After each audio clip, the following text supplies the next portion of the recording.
Salut les héroïnes!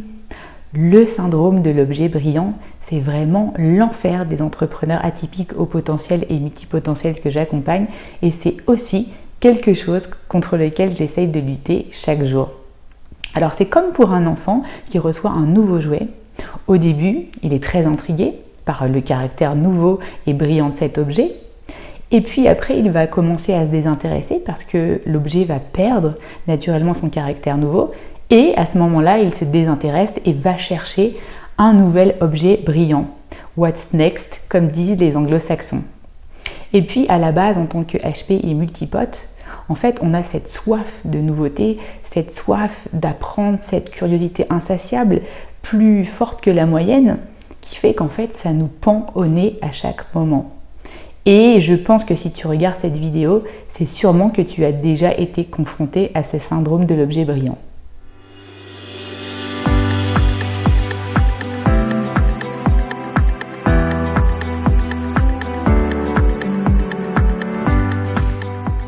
Si tu ne me connais pas encore, je suis Sandrine Larive, je suis coach et hypnothérapeute et surtout j'accompagne les entrepreneurs atypiques à construire un business model, un modèle sain et durable et surtout à prioriser leurs idées.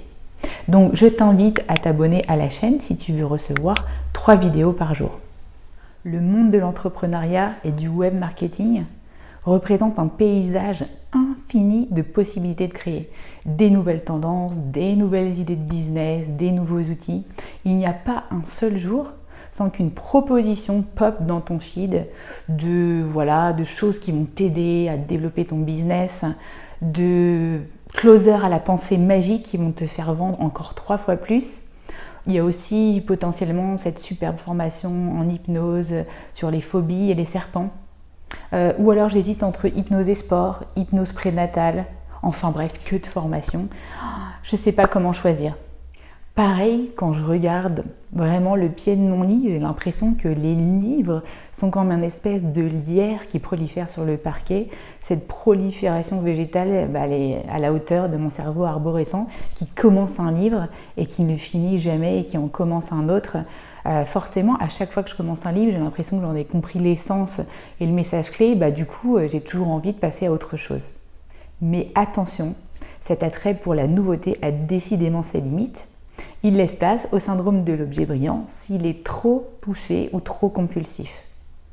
Alors, quelles sont les conséquences majeures de ce syndrome de l'objet brillant?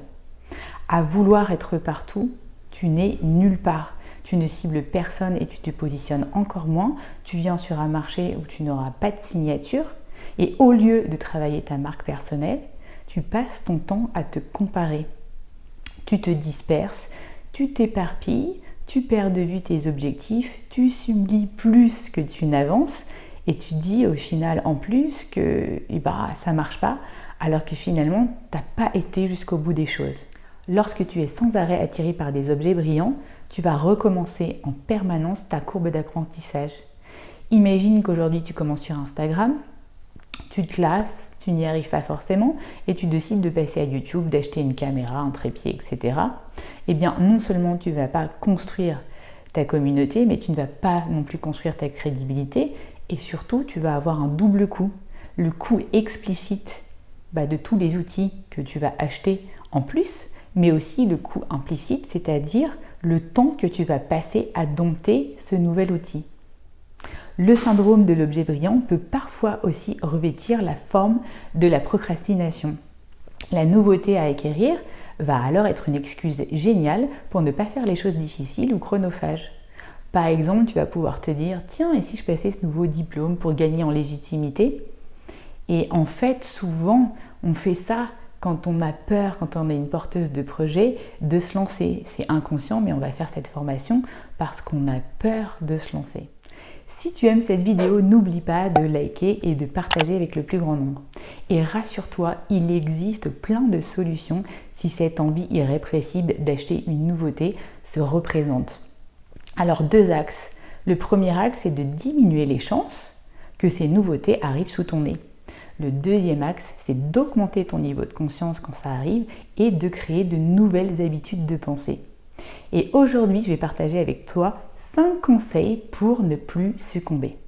Le premier conseil, c'est de prendre simplement conscience des mécanismes du syndrome de l'objet brillant, qui repose souvent sur la nécessité de se comparer et le mimétisme par rapport à d'autres entrepreneurs. Et en fait, c'est augmenté avec bien sûr les réseaux sociaux, d'où en fait le conseil de faire une détox digitale pour de temps en temps vraiment éviter d'avoir un maximum de distractions et surtout un maximum de sollicitations. Le deuxième conseil, c'est de réfléchir au type de nouveauté que tu as en face de toi. Est-ce que c'est une tendance de fond prouvée et éprouvée ou alors est-ce que c'est un buzz éphémère qui va retomber comme un soufflet? Si c'est une tendance de fond, ne panique pas, elle va t'attendre. Il y a de la place pour tout le monde. Moi, je peux te dire que j'ai attendu 2-3 ans pour me lancer sur YouTube après ma formation et honnêtement, ça fonctionne très bien. Le troisième conseil, c'est de déterminer si cette nouveauté est une envie ou un besoin. Si c'est un vrai besoin, alors tu vas pouvoir éviter une distraction. Et nouveau ne veut pas non plus dire meilleur. Ce qui est important, c'est de caractériser vraiment cet objet brillant. Si c'est une envie soudaine, alors c'est que tu subis ce syndrome. C'est que tu vas focuser beaucoup plus sur ces aspects positifs que ces aspects négatifs. La question au final qu'il faut que tu te poses, c'est est-ce que cet objet brillant est vraiment utile pour mon entreprise et mes clients et ma stratégie? Ça, c'est la question importante à se poser. Le quatrième conseil, c'est de prioriser tes besoins et de les séquencer dans le temps. C'est hyper frustrant pour un multipotentiel qui a envie de tout le temps.